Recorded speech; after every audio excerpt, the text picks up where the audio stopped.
Bom dia, meninos. Nós estamos iniciando a aula espelho do dia 11/11, tá? Essa aula é da página 219, do capítulo sobre eletricidade, módulo 4, tá? Acompanha aí a correção do exercício que nós pedimos para vocês fazerem na aula passada. Bom, esse exercício, ele mostra que algumas lanternas, elas funcionam não com pilhas e baterias, elas funcionam com dínamos.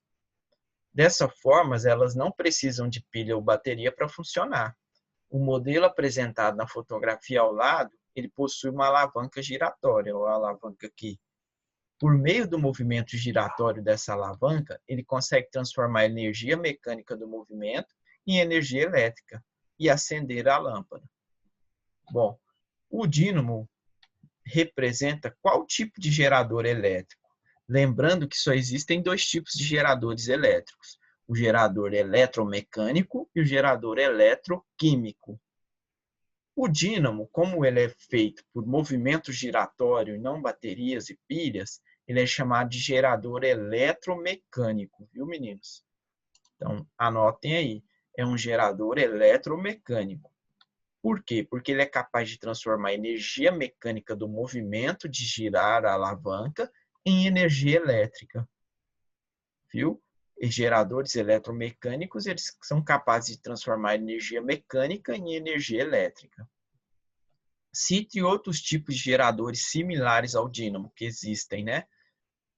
Tem outros geradores parecidos com o dínamo. Um deles são os geradores de usinas elétricas, né? Usinas hidrelétricas que transformam o movimento da turbina feito pela água em eletricidade. Usinas eólicas que produzem movimento através do vento, girando as pás eólicas, né? Os ventiladores eólicos, produzindo eletricidade. Termoelétricas, que são usinas que queimam carvão, mineral, né? Ou combustíveis fósseis para produção de eletricidade por vapor, rodando a turbina, esquentando a água, e outros tipos de geradores, tá? Além de usinas hidrelétricas, existem outras que geram e fornecem energia à população. Veja alguns exemplos. Nós temos aqui o exemplo de uma usina termoelétrica na Rússia, em Moscou, uma usina nuclear, né, na China, e uma usina eólica no Rio Grande do Norte, no Brasil, tá? Então, usina termoelétrica, usina nuclear e usina eólica. Quais impactos essas usinas podem causar ao ambiente? Primeiro, termoelétricas são usinas que queimam combustível fóssil. Se ela queima combustível fóssil, nessas chaminés sai fumaça. Essa fumaça, esses gases produzidos, eles poluem o ar. Então, eles podem causar poluição do ar, e essa poluição do ar ocasionar o efeito estufa, que é o aquecimento do planeta Terra. Então, elas contribuem com o aquecimento global. Isso é um impacto no meio ambiente. Usinas nucleares vão produzir resíduos que precisam de transporte e tratamento adequado, porque são resíduos radioativos. Então, há um grande risco de ter um acidente radioativo liberando substâncias radioativas dessa usina e prejudicar o meio ambiente, tá? E também a gente tem a usina eólica, que é uma usina que produz, né, provoca alteração na paisagem e atrapalha as rotas migratórias de aves, ameaçando pássaros que podem bater por não ver a hélice e acabar morrendo.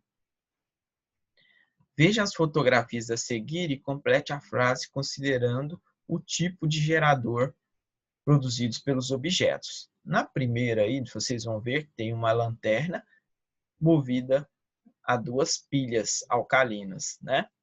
E na 2 a gente tem uma chaleira ligada na tomada. Em A é utilizado um gerador, na figura A, aqui na pilha, um gerador eletroquímico. Pilhas e baterias, meninos, são eletroquímicos. Eles fazem reações químicas dentro da pilha e da bateria para produzir eletricidade, pois a energia química é transformada em energia elétrica. Já em B, é utilizado um gerador eletromecânico, uma vez que a eletricidade que chega na nossa casa é fornecida por alguma usina, que transforma energia de movimento em energia elétrica. Então, todas as tomadas da sua casa são geradores eletromecânicos. E as pilhas e baterias que você tem no celular, nos aparelhos, são geradores eletroquímicos. Bom, continuando falando sobre características da eletricidade, a gente vai ter uma característica chamada de resistência elétrica. Como vocês viram, né, os elétrons eles têm que passar de maneira ordenada num circuito por dentro de um fio. E toda vez que ele vai passar por dentro de um fio, essa corrente elétrica ela sofre uma resistência elétrica do fio condutor. Essa resistência é a dificuldade dos elétrons deles passarem nos espacinhos do fio. E ela é dada pela letra R. Tá? Quanto maior é a dificuldade de fluxo de carga elétrica pelo fio, maior é a resistência elétrica. Tá? E menor vai ser a corrente elétrica no circuito, ou seja, passando menos elétrons de cada vez, porque ficou mais fino. Para compreender isso, se você observar esse circuito aqui, ele tem um fio mais grosso, aí quando ele chega aqui tem um grafitezinho que é um fio bem fininho. O grafite é mais fino, então ele gera uma resistência elétrica nesse circuito. Então, o que é resistência elétrica? Dificuldade para o fio passar. Toda vez que o fio sofre resistência, ele pode gerar calor e gerar luz. Então, ele começa a ficar vermelho e emite calor. Tá? Toda vez que a eletricidade passa por uma resistência ou um fio de menor calibre. Então, os fios elétricos são feitos de diversos metais e eles têm diversos calibres, ou seja, diversas espessuras. Quanto mais espesso o fio, menor a resistência. Quanto mais fininho for o fio, maior a resistência para ele passar, para a eletricidade passar. Tá? Então, nos circuitos elétricos são produzidos resistores, ou seja, lugares que a eletricidade vai ter dificuldade para passar. Esses resistores geralmente possuem códigos de cores, expressos com o valor da resistência. Então, esses aqui são os códigos das cores. A unidade de medida da resistência elétrica é chamada de ohm, O-H-M, em homenagem ao físico alemão chamado Georg Simon Ohm.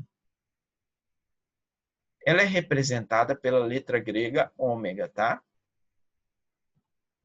Em 1927, o Ohm verificou que a resistência elétrica de um dispositivo ou condutor é sempre dada pela razão entre o valor da tensão elétrica, o DDP, U, e a intensidade de corrente estabelecida. Então, essa é a fórmula. Resistência é igual ao DDP, U, dividido pela I, que é a intensidade de corrente. Então, aí ele criou a lei dos resistores, que é essa lei que produz essa fórmula. Existe um efeito da resistência elétrica chamado efeito Joule, ou também conhecido como efeito térmico. Ele é muito importante porque ele gera calor, e aí é utilizado na indústria, principalmente churrasqueiras e chuveiros elétricos. No chuveiro elétrico da sua casa, existe uma resistência, que é um fiozinho mais fino, que é todo enroladinho, chamado de resistor. Quando a eletricidade passa por aqui, ela tem dificuldade para passar, então ela começa a aquecer e gerar luz aqui, e ficar fazendo com que a água esquente.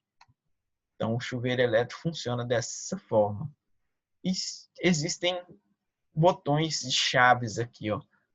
A chave seletora do chuveiro. Você coloca em verão ou inverno.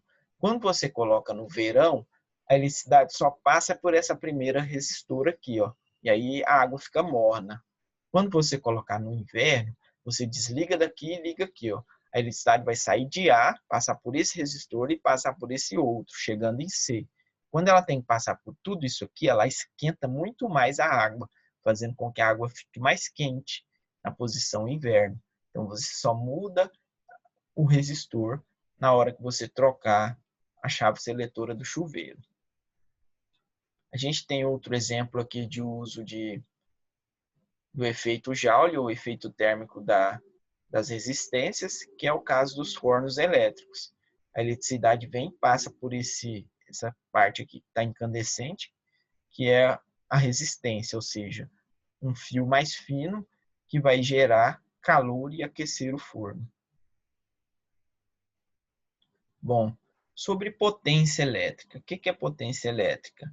Muitos equipamentos que a gente usa no dia a dia, eles têm sua potência de transformação de energia elétrica em outros tipos de energia. No caso do som, transforma energia elétrica em energia sonora. O ventilador transforma energia elétrica em energia mecânica do vento. Tá? A potência é dada pela letra P e sua unidade no sistema internacional é o watt, né? O W. Se você pegar alguns equipamentos na sua casa, você vai ver a potência deles lá na embalagem. Igual aqui a lâmpada, ela tem 15 watts e essa aqui tem 25. Quer dizer que essa é mais potente que essa. As duas acendem, conseguem iluminar? Sim, só que essa daqui consegue iluminar um ambiente muito mais rápido do que essa. Então, a potência é a velocidade com que o equipamento consegue transformar a energia elétrica em energia de outros tipos. Tá? Então, para calcular a potência, a gente tem essa fórmula. A potência é igual a intensidade de corrente vezes o DDP, que é o U. Tá? Ou a diferença de potencial ou tensão elétrica que existe no circuito.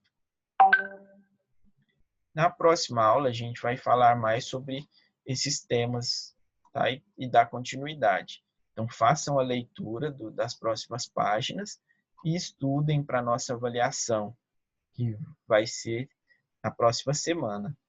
Os conteúdos que vão cair na avaliação é métodos anticoncepcionais, energias renováveis ou tipos de usinas, né, e geradores elétricos, e circuito elétrico, principalmente sobre a composição do fio condutor, né? Os materiais isolantes e materiais condutores de eletricidade. Estudem isso para a próxima avaliação. E até o nosso próximo encontro, meninos. Até a nossa próxima aula.